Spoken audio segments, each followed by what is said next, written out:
The title role of the Wizard encourages many diverse contenders. Ed Wynn, a popular radio comedian who concludes the part is too small. Wallace Beery, one of MGM's most popular stars, wants the role badly, but the studio refuses to spare him during the long Oz schedule. And W.C. Fields. Everyone at MGM is impressed by his recent triumph in David Copperfield, but Fields haggles endlessly over his salary and time runs out.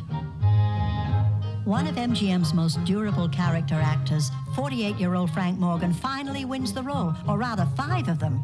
He is delightfully versatile as the Wizard, Professor Marvel, the Doorman, the Cabbie, and the Guard.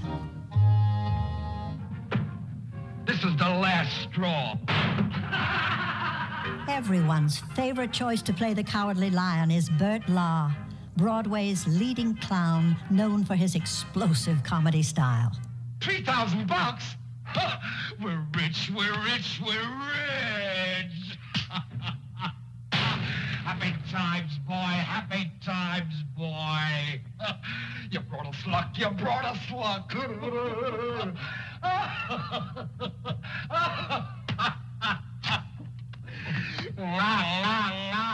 Take him away, take him away! He was a very raucous, loud, energetic, low comic. And really, the only way he could make it in Hollywood, given that energy, was as an animal. Because as a real person, blown up 8 times larger than life, that energy was kind of oppressive to the paying customer. But as an animal, it was perfectly acceptable. Shame on you! What did you do that for? I didn't buy them. No, but you tried to.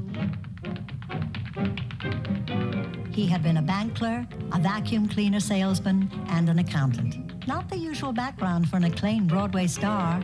Now under contract to MGM, Ray Bolger is thrilled to learn he will be in Oz, until he finds out that he is to play the Tin Man.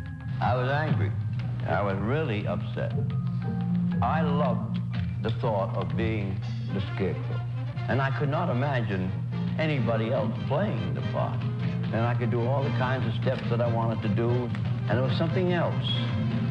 I don't know, I had a feeling if I could play this part, it would make a star out of me. And then my wife and I went up to Mr. Mayor's office, and we fought and fought and fought, and I finally won out.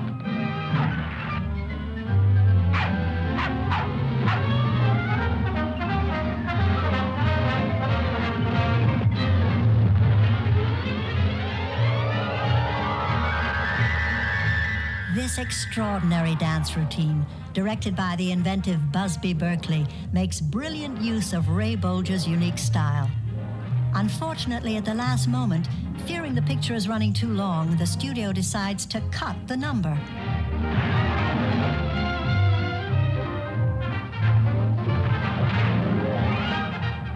Recently discovered in the MGM vaults, it raises the question, how long is too long?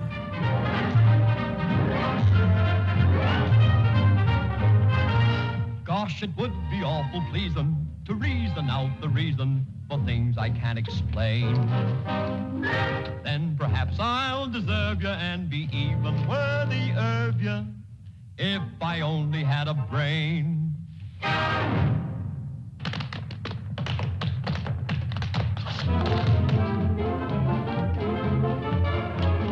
Judy Garland dances with another veteran of the theater, 30-year-old Buddy Ebsen.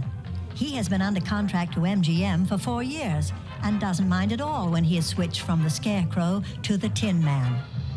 But his dream assignment turns into a nightmare. They put aluminum dust all over my makeup, recalls Ebsen, and this aluminum dust got into the air and pretty soon my lungs were coated with it. One night I took a breath and nothing happened. They got an ambulance for me and got me down to the hospital. While Ebsen begins months of recuperation from his near-fatal illness, MGM announces he will be replaced with no further explanation. Ebsen considers this as the worst personal and professional disaster he ever endured.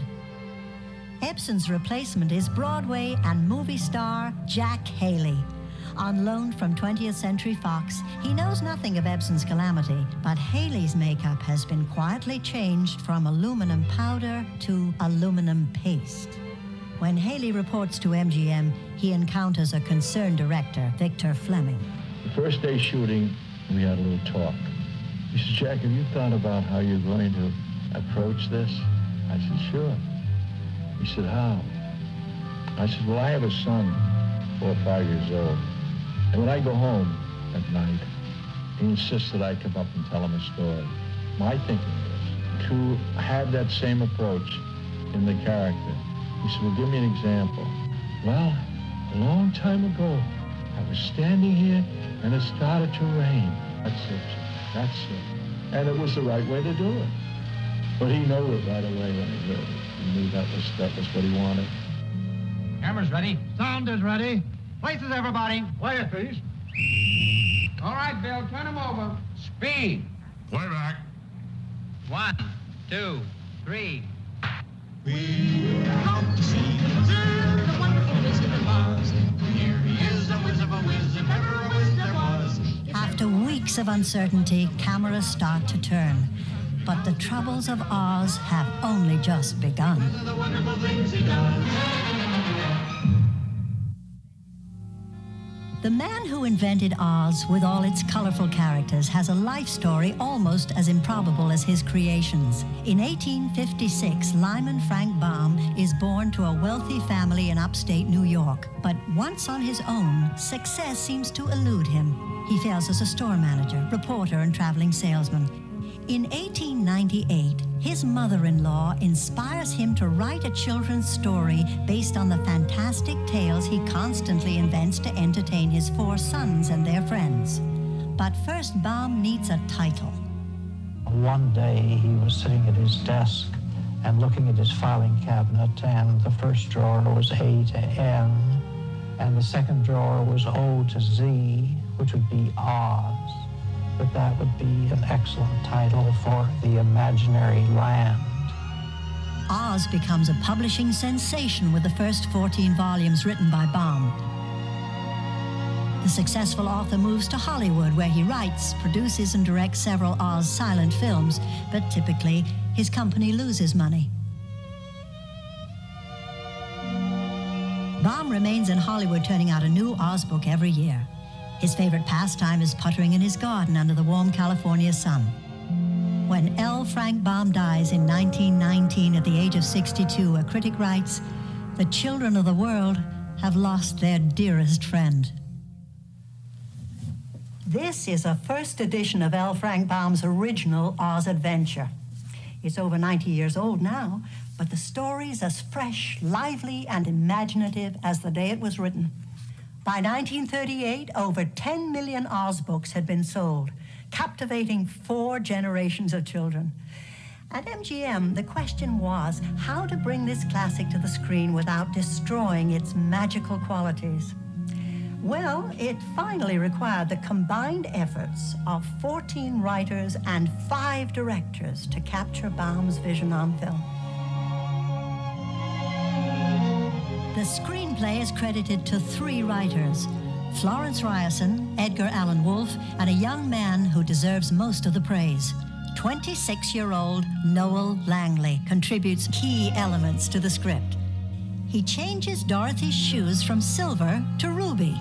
He establishes the fantasy characters as hired hands on the Kansas farm, and he inspires Dorothy to realize there's no place like home. 2 young men from Broadway are assigned to write the songs for Oz. Harold Arlen will compose the music. E.Y. Yip Harburg will create the lyrics and make important contributions to the script and casting of the film. Harold Arlen recalls the birth of the most popular song from their score. We had finished most of the songs, or all of the songs, but the one for Judy in Kansas. And I knew what I wanted, but when it doesn't come, it becomes one of those things that bugs you. And most of us don't like to be bugged. I said to myself, let's go to Grauman's Chinese. And I said, you drive the car. I don't feel too well right now. I wasn't thinking of work.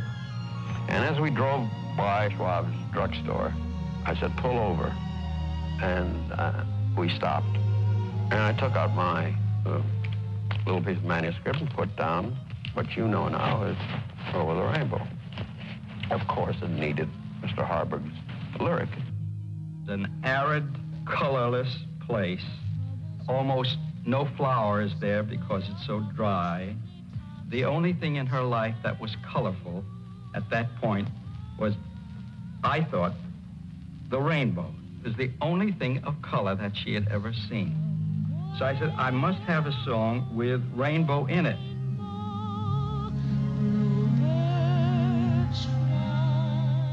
She didn't sit there and say, all right, watch this. I'm going to really blow you away with this. This was just a song in a film, and her performance is the reason. It's the most perfect marriage of a song and an artist that's ever been. When Mama sang Over the Rainbow, she believed in the sentiment of the song with all of her heart. That's why whenever you hear the song, even today, you think of her. It was that personal. If happy little bluebirds fly. It sounds inconceivable, but Over the Rainbow is cut from the film after the second preview. It slows down the picture, some executives complain, and they consider it undignified for an MGM star to sing in a barnyard. But good sense finally prevails, and the song is restored. While the movie shuts down to recast Buddy Ebsen's part, Mervyn LeRoy studies the results of the first 2 weeks of shooting. LeRoy feels that director Richard Thorpe's footage lacks the childlike quality the film needs, and Thorpe is reassigned. Director George Cukor has a few days open before starting Gone with the Wind and agrees to help out. He too is appalled at what he sees. He begins altering makeup and costumes for many of the principals. Cukor particularly dislikes Judy Garland's appearance. He takes off her curly blonde wig and half of her makeup. And, he recalls, I told her to remember that she's just a little girl from Kansas. George Cukor departs, never realizing how valuable his unsung efforts will be to the final film. And now LeRoy makes a surprising decision. He chooses Victor Fleming to take over. Now, Fleming is a tough-talking, no-nonsense director who goes biking and big game hunting with his buddy, Clark Gable. Despite this macho image, Fleming finds the project irresistible. I made the film, he says, because I wanted my two little girls to see a picture that searched for beauty and decency and sweetness and love in the world. Fleming works tirelessly on this difficult project. Then only a few weeks before completion, he is abruptly summoned to the Selznick Studios. There is trouble in Tara. On the Gone with the Wind set, Clark Gable and George Cukor are barely speaking. Gable threatens to quit unless producer David O. Selznick borrows his pal Victor Fleming. Selznick gets MGM to agree. Cukor is out and Fleming is in. King Vito, one of Hollywood's finest filmmakers, will provide the finishing touches on Oz. Sometimes we'd being in the studio and knowing the director, and the studio would ask you to take over. And so then they said, well, would you take over Wizard of Oz? I said I would, and I went over, and Victor Fleming was a good friend and took me around all the sets and went through the thing. And one day he left, and I took over. It was about, as I remember, it was about 2.5 weeks, 3 weeks possibly, which included Somewhere Over the Rainbow. But I did not want any credit, and as long as Victor was alive, I even kept quiet about it. Another element of Oz falls into place when over 100 little people march into MGM, the first and last time that such a unique gathering would take place. They are billed as the Singer Midgets, but many are freelancers from vaudeville and circuses all over the world. Only a few are rowdy, most are enthusiastic, and studio workers will never forget them. Munchkin memories are very special. The young man in the middle